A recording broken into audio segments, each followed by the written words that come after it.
Hello friends, welcome to our channel. तो friends, आज हम कुमार गौरव सर का जो जीके जीएस का ब्रह्मास्त्र बैच है, उसकी बायोलॉजी में चौथी क्लास करने जा रहे हैं। इससे पहले मैंने आपको 3 क्लास कराई हैं, उनकी प्लेलिस्ट हमारे चैनल पे मिल जाएगी, आपको वहाँ से देख लेना। तो आज हम स्टार्ट कर रहे हैं कोशिका विभाजन। कोशिका विभाजन मतलब सेल डिवीजन। तो इसे स्टार्ट कर रहे हैं हम। कोशिका विभाजन क्या होता है? इसका मतलब होता है कि कोशिकाएँ एक मतलब टूटना, कोशिकाओं का टूटना। तो एक कोशिका से 2 कोशिकाएँ बनना, तो इस प्रकार से कोशिका विभाजन होता है। तो इसके 3 प्रकार होते हैं कि किस-किस प्रकार से होती है। एक होता है असूत्री कोशिका विभाजन, एक होता समसूत्री कोशिका विभाजन और एक होता अर्धसूत्री कोशिका विभाजन। तो 3 प्रकार से होता है कोशिका विभाजन। इंग्लिश में बोलते हैं इसे एमाइटोसिस और इसे बोलते हैं माइटोसिस और अर्धसूत्री को बोलते हैं मायोसिस। तो 3 प्रकार का कोशिका विभाजन होता है। बात करें हम असूत्री कोशिका विभाजन की, तो ये किस-किस में देखा जाता है? ये होता है जीवाणु, बैक्टीरिया में, प्रोटोज़ोआ में, शैवाल में। तो ये आपको याद रखना है कि असूत्री विभाजन किसमें होता है? जीवाणु में, प्रोटोज़ोआ में, शैवाल में। और जो समसूत्री विभाजन होता है, ये किसमें होता है? तो जो कायिक कोशिकाएँ होती हैं, मनुष्य के अंदर या किसी के भी कायिक कोशिकाएँ जो होती हैं, उसमें क्या होता है? समसूत्री विभाजन होता है। जबकि अर्धसूत्री विभाजन कहाँ होता है? तो ये होता है जनन कोशिकाओं में, जर्म सेल में। तो आपको ये याद रखना है बस 2 से 3 बातें कि हाँ, कायिक कोशिकाओं में कौन-सा विभाजन होता है? समसूत्री विभाजन। जबकि जनन कोशिकाओं में कौन-सा होता है? अर्धसूत्री विभाजन। अब इन्हें हम समसूत्री को और अर्धसूत्री को डिटेल से देखने वाले हैं। देखो, यहाँ लिखा मैंने समसूत्री विभाजन और ये लिखा अर्धसूत्री विभाजन। जो असूत्री विभाजन है वो इतना मोस्ट इम्पोर्टेंट नहीं है, बस यही याद रखना आपको कि ये जीवाणु में होता है, प्रोटोज़ोआ में, शैवाल में, ये याद रखना वही काफ़ी है। अब चलते हैं हम समसूत्री विभाजन पर, माइटोसिस पर। तो ये क्या होता है देखो, तो ये कायिक कोशिकाओं में होता है मतलब सोमैटिक सेलों में होता है और जबकि अर्धसूत्री विभाजन किसमें होता है? ये जनन कोशिकाओं में होता है, जर्म सेल में। और उसमें भी किसके अंदर? तो अंडाणु और जो शुक्राणु होते हैं उसके अंदर कौन-सा देखा जाता है? अर्धसूत्री विभाजन देखा जाता है। मैंने आपको कल बताया था कि जो अंडाणु होते हैं और शुक्राणु होते हैं, इनमें को जो गुणसूत्र होते हैं वो 23-23 पाए जाते हैं। वरना तो जो मनुष्य में गुणसूत्रों की संख्या होती है वो कितनी होती है? 46 होती है, जबकि इनमें पाए जाते हैं 23-23। तो ये इनके अपवाद थे। तो इनमें ऐसा क्यों होता है? तो अर्धसूत्री विभाजन की वजह से होता है ये।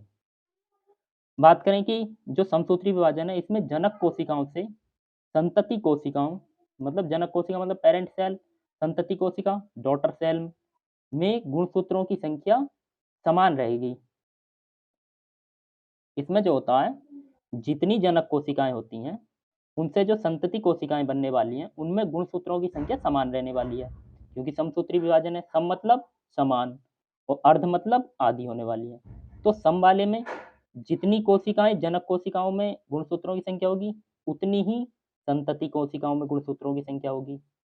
जबकि अर्धसूत्री में क्या होने वाला है, इसमें जितनी जनक कोशिकाओं में गुणसूत्रों की संख्या होगी, उससे आधी होने वाली है संतति कोशिकाओं में।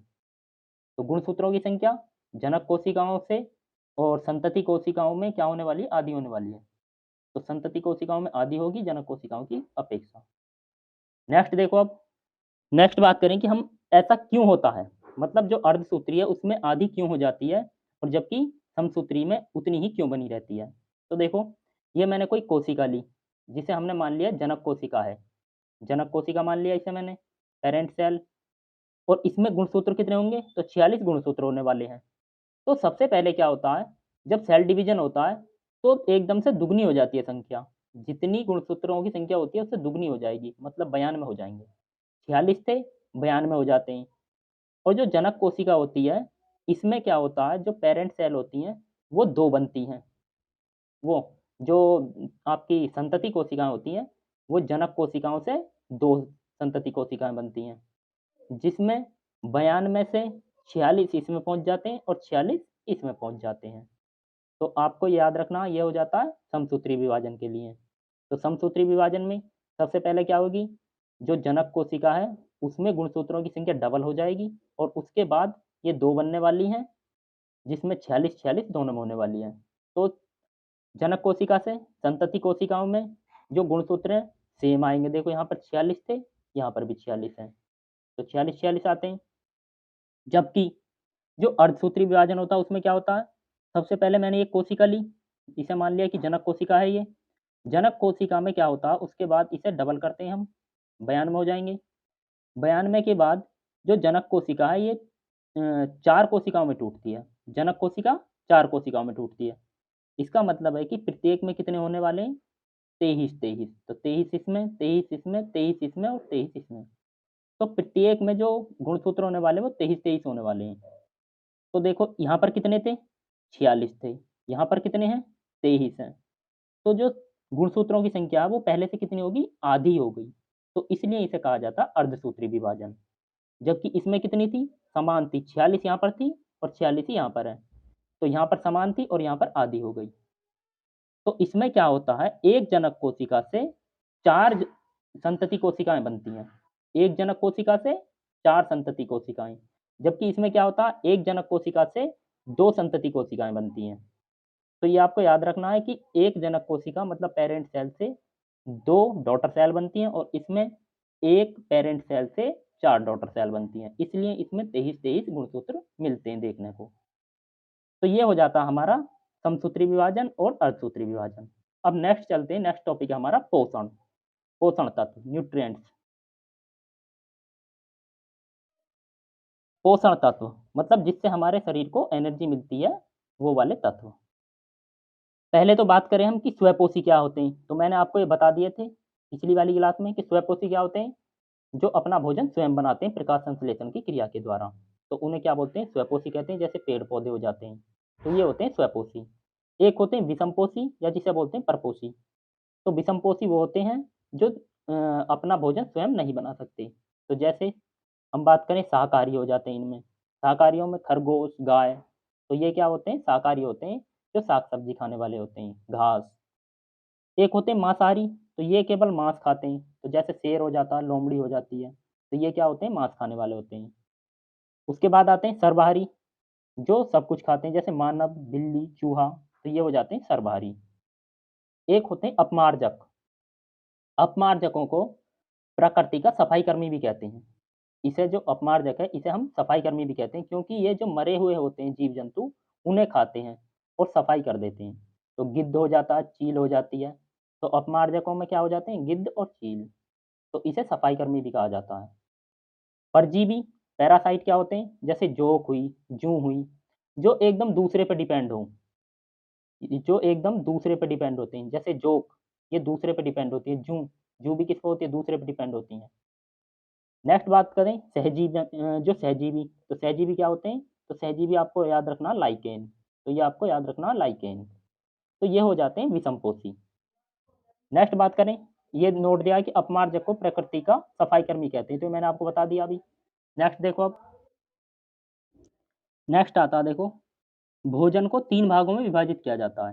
तो एक कितने भागों में विभाजित किया गया है भोजन को? 3 भागों में, जिसमें से पहला हो जाता है ऊर्जा प्रदान करने वाले खाद्य पदार्थ, दूसरा हो जाता है शरीर निर्माण करने वाले खाद्य पदार्थ और तीसरा होता है रोधी क्षमता वाले खाद्य पदार्थ, अर्थात रोगों से लड़ने की क्षमता प्रदान करने वाले खाद्य पदार्थ।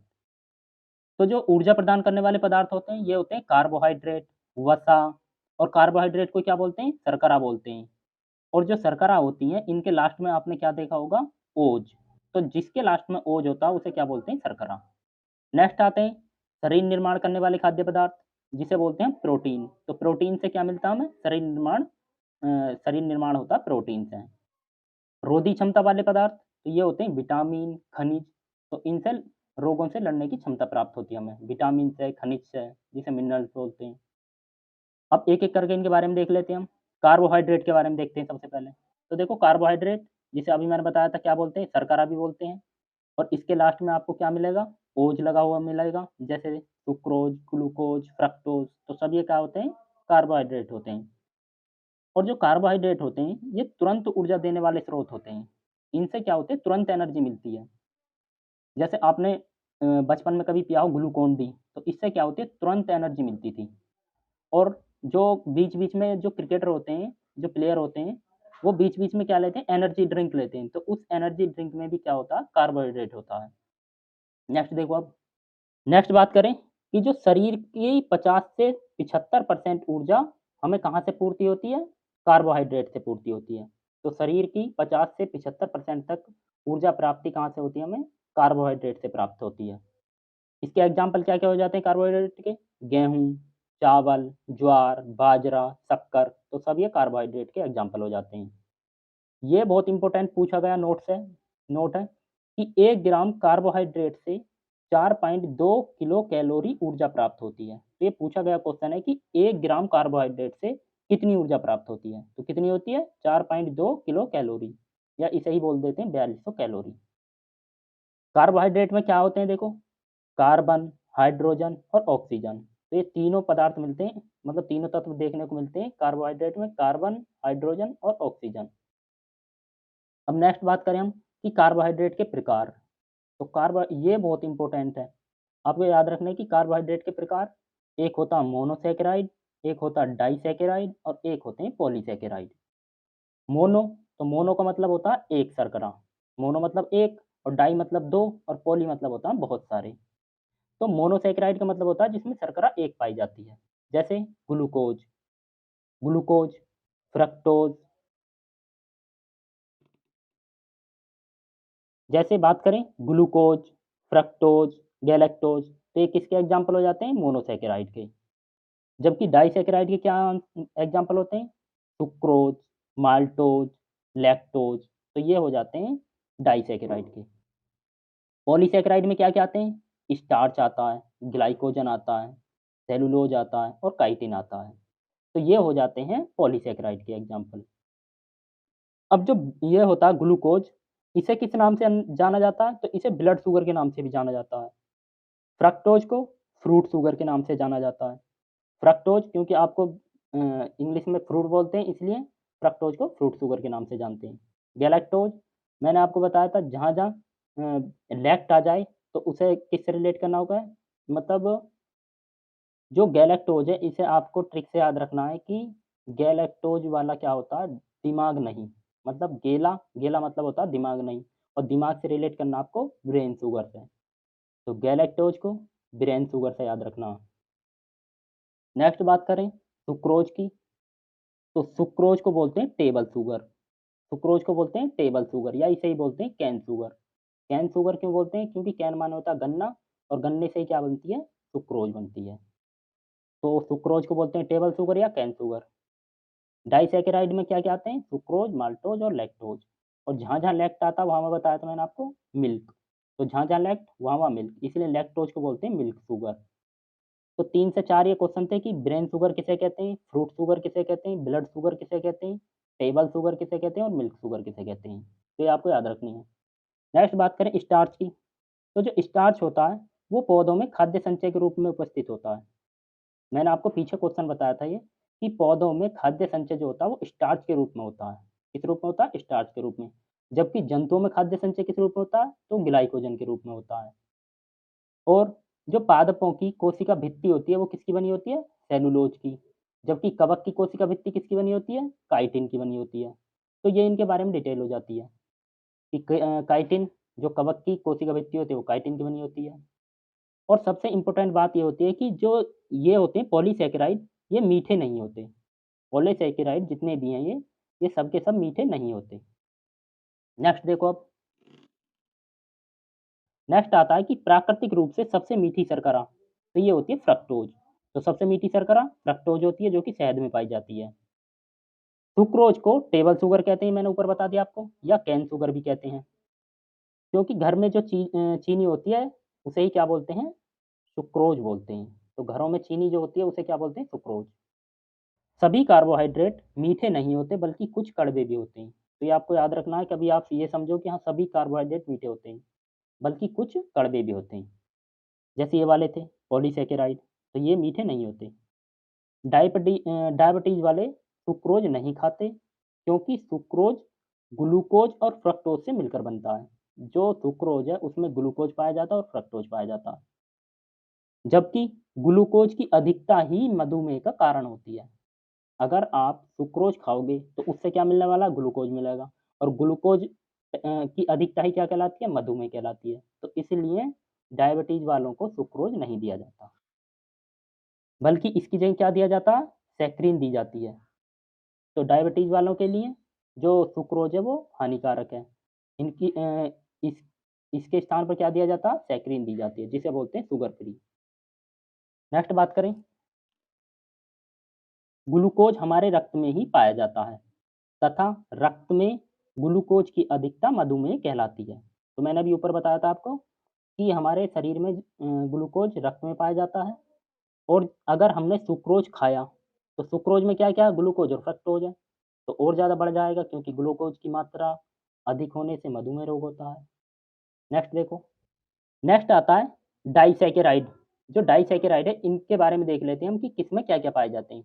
जैसे मैं अभी आपको बता रहा था सुक्रोज, सुक्रोज में क्या क्या पाया जा रहा था, ग्लूकोज और फ्रक्टोज। तो ऐसी सभी में दो दो अणु क्या क्या पाए जाते हैं, क्योंकि डाई मतलब होता है दो, तो दो कौन कौन से पाए पाए जाते हैं, तो सुक्रोज में ग्लूकोज और फ्रक्टोज पाए जाते हैं। तो इसकी एक ट्रिक है कि उसको अपनी जीएफ पर शक है, तो इसका क्या हो जाता है, ट्रिक हो जाती है जी4 हो जाता है ग्लूकोज, F4 फ्रक्टोज होता है, और शक मतलब सुक्रोज हो जाता है। तो ये हो जाता है कि सुक्रोज में क्या क्या पाए जाते हैं, ग्लूकोज और फ्रक्टोज, जीएफ पर शक। नेक्स्ट आता है माल्टोज। तो माल्टोज में क्या क्या मिलते हैं, ग्लूकोज और ग्लूकोज, अर्थात ग्लूकोज के दो अणु पाए जाते हैं, तो उसकी जीजी माल है, उसकी जीजी माल है। तो ये ट्रिक हो जाती है इसकी, जीजी ग्लूकोज ग्लूकोज, माल मतलब माल्टोज। ये आपको याद रखना है। नेक्स्ट बात करें लैक्टोज की। तो लैक्टोज में ग्लूकोज तो सभी में पाया जाएगा, ग्लूकोज यहाँ भी है, ग्लूकोज यहाँ भी है, और ग्लूकोज यहाँ भी है, और एक पाया जाएगा गैलेक्टोज। तो लैक्टोज में क्या पाया जाएगा, गैलेक्टोज। तो यहाँ भी लैक्ट है और यहाँ भी लैक्ट है, तो इसलिए इससे रिलेट करना है कि लैक्ट lactose galactose lactose galactose lactose. तो ये हो जाते हैं डाइसैकेराइड। तो सुक्रोज में ग्लूकोज फ्रक्टोज, माल्टोज में ग्लूकोज ग्लूकोज, और लैक्टोज में ग्लूकोज गैलेक्टोज। बाकी अब हम नेक्स्ट क्लास में देखेंगे, और इसके जो पीडीएफ नोट्स हैं हमारे टेलीग्राम चैनल पर मिल जाएंगे।